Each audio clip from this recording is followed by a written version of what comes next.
There are many glazing techniques, but for this first assignment, I'm going to be showing you how to dip the glazes. And so for this, you're going to need a setup with several items. You're going to need a bucket of water. There should always be a bucket of water here at the table. It doesn't have to be clean. It's your actual cleanup water. You're going to need the electric mixer. You're going to need your pottery, and you're going to need a sponge.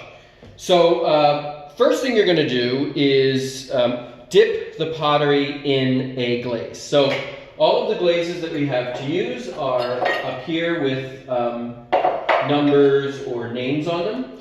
So your first dip is going to be the entire piece in a bucket. So let's say I want my first dip to be sewer.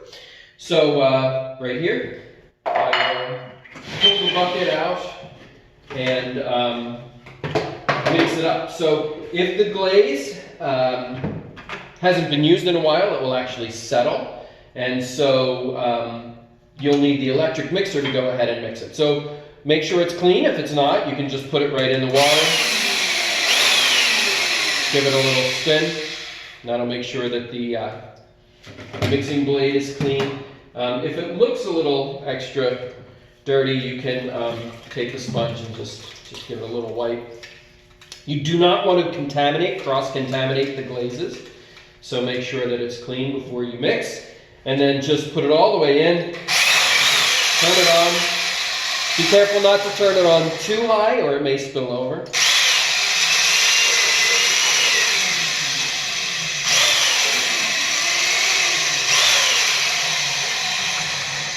You want a good thorough mix, and then when you are done, clean the mixing blade. Back in the water.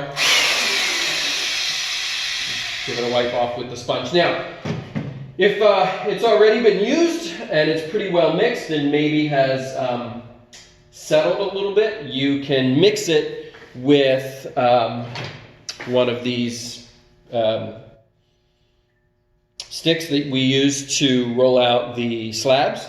And so I mean, that's a perfectly fine way of mixing it as well, but you absolutely have to clean these off and put them back.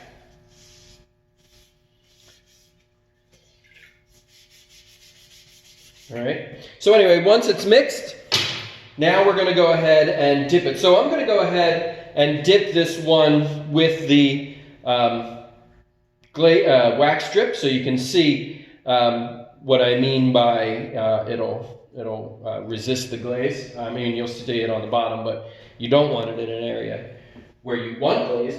You're going to use these tongs, dipping tongs. And so when you do, you put one tong on the inside and one on the outside and hold it like this. It's a good grip. It's not going anywhere.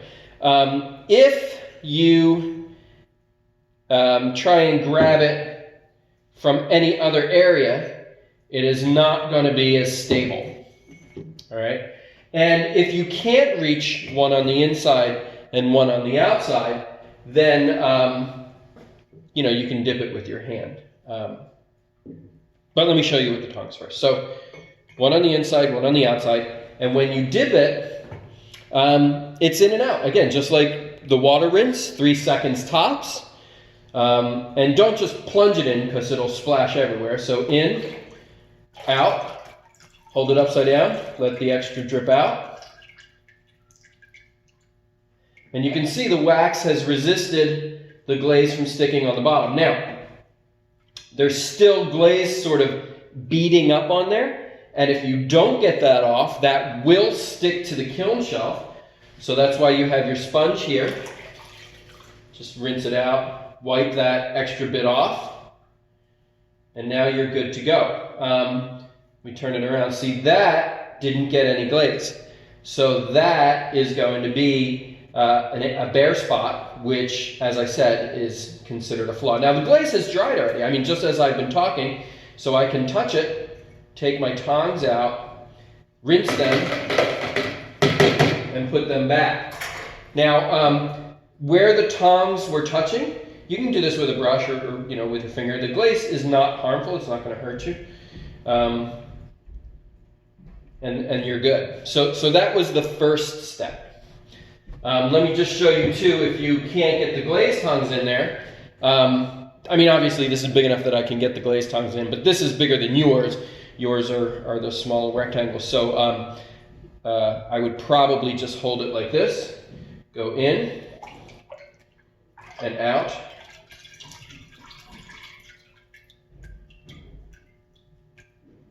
And now definitely where my fingers are bare spots that I will have to touch up.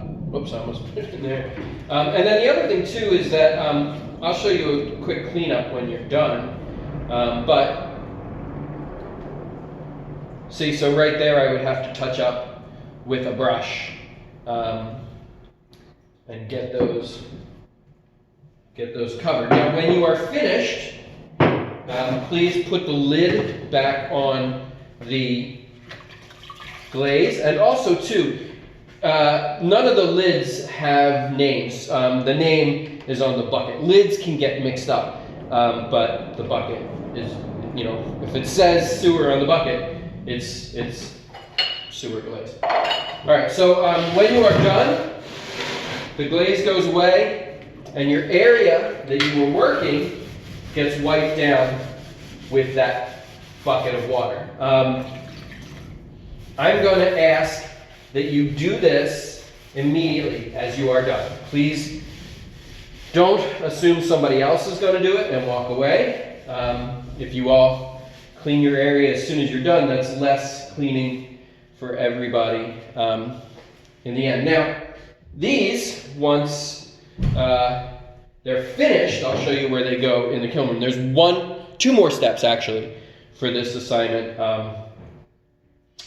and then they can go in the kiln room to be fired. The second time, which is the glaze fire.